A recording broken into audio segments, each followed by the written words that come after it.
London, 1872. I have entered into the service of a new gentleman. It would seem he is a gambling man.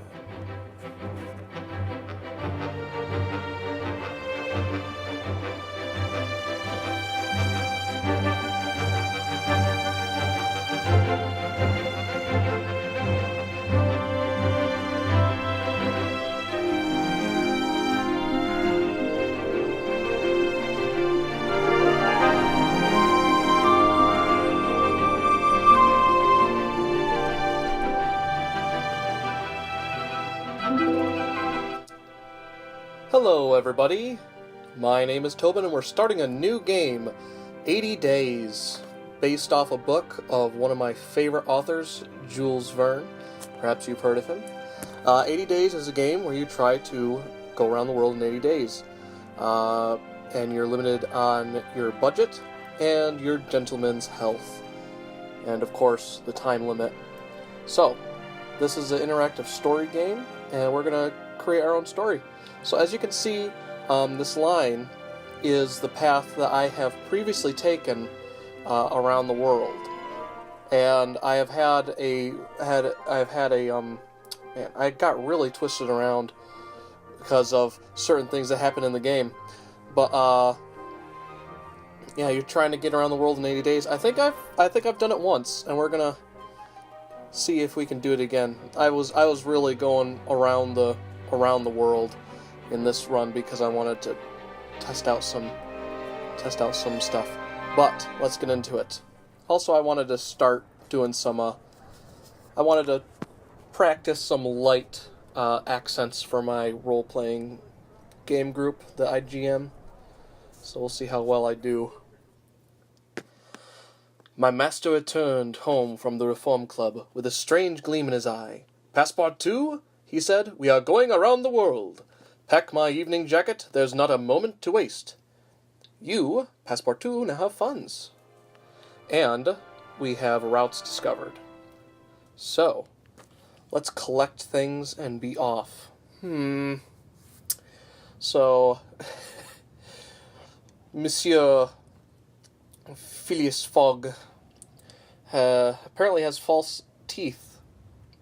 Alright, so what these do is they give you different little bonuses. Like this will give you Eastern Africa airship routes. Also, this is like steampunk, which is really neat. And then you have items that you can sell for money because you don't want to go to the banks because the banks are evil, and not just in real life. But yeah, we have a harmonica for some reason that is valuable in Copenhagen, Sofia, and Budapest. And so depending on which way we want to go, we might want to pack some stuff. So maybe we're gonna go down to Venice because we got two things that are useful. We're gonna pack that. Alright, so we're gonna go down to Venice first, I believe, is how we're going to start this route out. But we'll see how it goes. Our completed English wardrobe should help us negotiate times and upper-class journeys. Excellent, Monsieur Fogg. Alright, so, to get down to Venice, we have to get down to Zurich, or whatever. So we're going to go to Paris. We're going to disembark. So you can see that there is also timed up in the top of here. You have time, and you also have money and the date up there. So we're going to disembark, and we have enough on our little steam horse electric thing. And here we go off on our journey. It's a slow start because nobody has thought to. We leapt aboard the 8:25 from Charing Cross as the final whistle shrieked its warning. Our journey had begun. Excellent. I'm in fine form, but we must make haste. At once, Monsieur Fogg. So I'm not sure how long I'm going to keep up the accents, but I just want to test them out. The Amfreight Express rattled along narrow-gauge rails to Dover, where its fins extended and plunged directly into the channel. So they had underwater travel before underwater stuff than we do. Monsieur Fogg made no remark as the dark water pressed against our windows. I thought it so marvelous at the time, but how many marvels were still to come? Of course, Passepartout, you are just a simple Frenchman, going back to his homeland of France, apparently. We splashed up onto the rails at Calais and closed the remaining miles to Paris Gare du Nord quickly. It seems, Monsieur Fogg said, the Orient Express is now open through the Alps to Venice. Woo! So we're going to Venice. Haha! That's how we're gonna... That's our route. So all these are randomized because they have so many different storylines with each different thing. So we have 2 hours before the bank is open, I believe. And man, that time goes quick. Alright, what do we got? Anything for Venice? Vienna?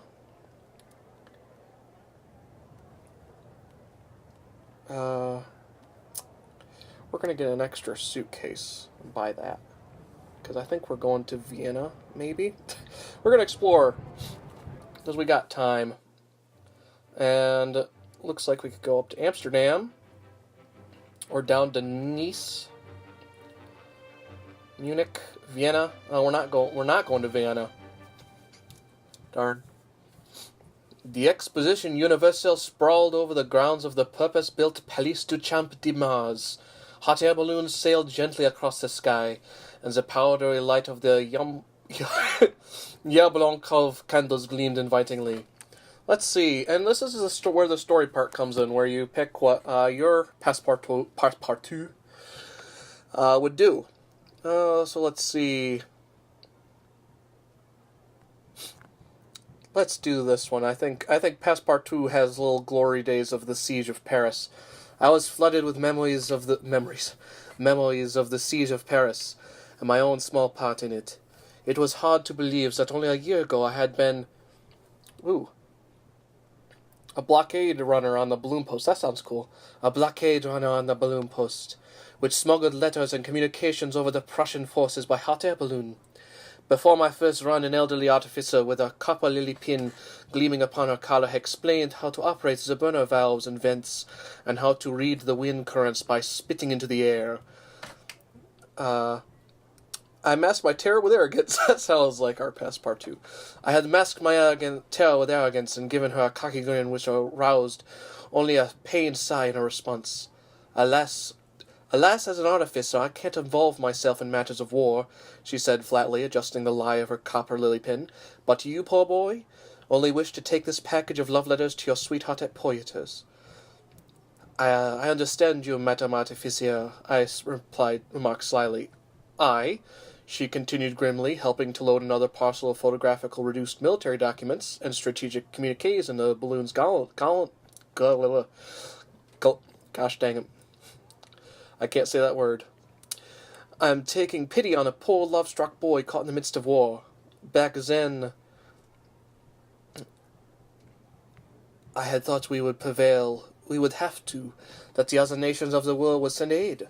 That our battalions in Lure would triumph and march into the city. I had thought our courage would stave off thirst and hunger and cholera, as well as Prussian guns. But Paris has surrendered.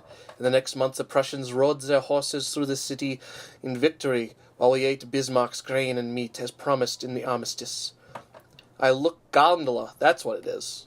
I got it. I looked at the gleaming, peaceful city streets of Paris and only saw war and siege. I scrubbed the smoke from the sky and left only the pink tinge ochre of the setting sun. I resurrected the Paris of my childhood, its gaily lit cafes and dark catacombs, its boulevards and gutters, its poets and radicals, its dark-eyed youths with whom I had danced and kissed in the banks of... kissed in the banks of Seine. I promised myself that this is how I will remember Paris, that this is how I remember my city, even now. Whew! The clock is ticking, Passepartout. We must decide our next step quickly. So, we are going to Venice. So, we have to stay overnight. So, unfortunately, because we probably lost our... Which one is going to... No, that one's going to Amsterdam. I guess we're going to have to wait. So, we just got to go to a hotel. And then we passed the night in the hotel. We took a hotel for the night. We'll be comfortable here, Monsieur Fogg remarked, but traveling overnight will often be more efficient. Where possible. We cannot travel when it's not possible, certainly, he replied. Still, the surrounds of the Hotel Ritz were most enjoyable. All right. Let's go to Zurich. Embark. So during the, when construction began on the great pan-European railway from Paris to Istanbul, no one believed that it could be completed, let alone completed so fast. But I'm sure Monsieur Fogg never doubted it. He believes nothing is impossible, and at the rate of progress is now so fast that, should we run out of transport in the middle of the Indian jungle or the Russian Siberian winter, new trains will be invented to pick us up. So we can converse with whoever's on the board. Greetings, Monsieur Demos. Let's talk about Venice. A ship? Whoa. That's cool. I don't know why that clicked out of there so fast. The train ran as swift as the racing clouds. I stayed with Monsieur Fogg, intending to look after his needs, because we're a faithful manservant. Intending to look on his, only to find at my irritation he did not appear to have any. Either I have the easiest valet job of all Europe, or I am working blind and cannot but fail in my duties. Night fell, and darker night still, as we entered Simplon Tunnel beneath the Alps. The Orient Express. I think this is actually the way we... Okay, we have a short time to talk to Monsieur Fogg. Beware the Scola. Very good. What is Scola? We awoke the next morning on the side of the Alps. I brought breakfast for Monsieur Fogg, and we discussed the next stages of our journey. From Venice, it was a short ride to Rome, and from where there were several airship connections. A few hours later, we arrived in Venice Station, built on the mainland, but connected to Venice proper by a long, flexible floating bridge. We disembarked and flagged on a rickshaw to carry us across the uneasy waters of the lagoon. Hey, we strengthened our relationship with Fogg slightly. And we arrive in Venice. Whoop, we don't want to go to the bank. The manager. That will not do. I forgot. I didn't want to go to the bank. We want to go to the market, where we can... no, that's not worth selling. Alright, so the teeth are valuable here, and the leather is valuable here. And so we can transfer that to our thing. And we have one more thing we can buy. Novosk. Urban Traveler. Alright. Let's take this for now and see where we can get to. Are we going down to Greece and Turkey? I am not sure. Let's plan. Alright, so we are here in Venice. We want to head to Belgrade. Yeah, I think Belgrade. And since we can sell that now that we don't need it. Yeah, I guess we're not going to buy anything, and we're going to sleep, because we can't go anywhere. As I was walking along the canal side in Venice, when I found myself in the midst of a group of revelers. They wore a fabulous array of masks, some beak-nosed, others brightly feathered, and even some spun of fine glittering wire. I bowed in greeting, and gave them such a surprise that one tripped, turned, and then tumbled into the canal. Her friends seemed drunkenly unconcerned and fell about in a peal of laughter as the woman cursed and thrashed in the dark waters. Of course, I'm gonna be the gentleman. I dove into rescue, reaching her in a few strokes, but zut alors! The water was cold. She kicked and fought as I hauled her to the nearby flight of steps. Fiammetta is a daughter of the canal, one of her friends put in. You should have left her in it. Another drunken youth agreed. It is the only time she bathes. Fiammetta coughed and choked as I hauled her from the waters. I averted my eyes tactfully, for her soddening clothing was modestly plastered to her skin. Who are you? She demanded, seeming to see me for the first time. Her friends made various kissing noises and suggested a variety of improbable roles for me. A clown, one said. No, no, another interjected. An agent of the Pope.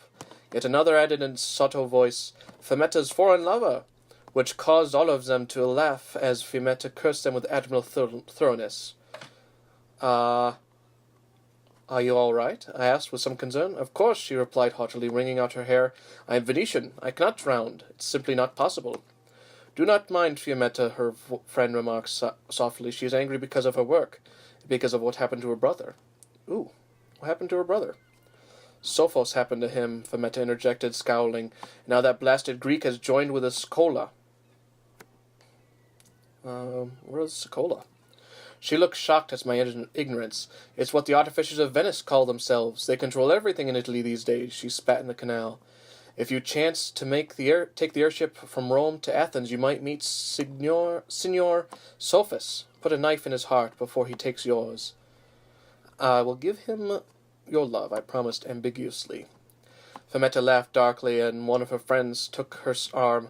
Leave such thoughts for another night, he advised, pulling her away. I returned to Monsieur Fogg, still somewhat damp.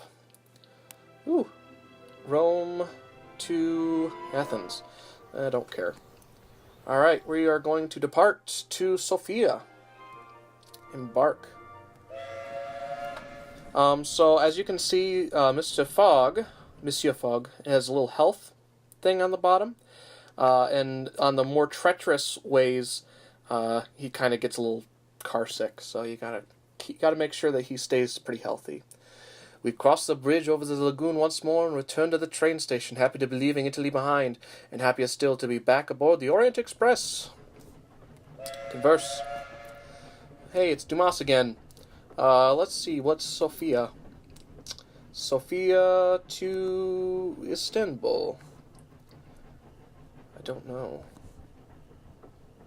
Yes, of course, we're looking forward to Carnival, I guess. Istanbul? Thessalonica. Do tell me more. Hunting rifles. Extremely valuable in Izmir. So, this is all giving us routes to go to. See, Thessalonica, and then Burrest to Thessalonica. I passed the time talking to an elderly gentleman I encountered, hunting this way and that, who said he had lost a pocket watch of great sentimental value. He claimed to have left it at the bar, but there now did not appear to be one on the train.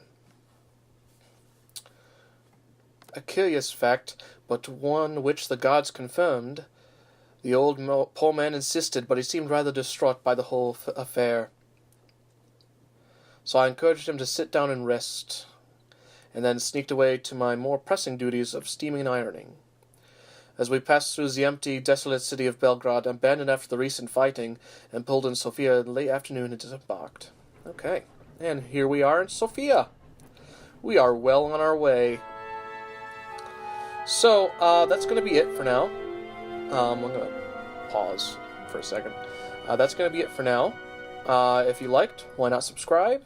And if you're subscribed, I hope you enjoy the videos that I post semi-regularly. But until next time, I've been Tobin, and I hope you have a nice rest of the day.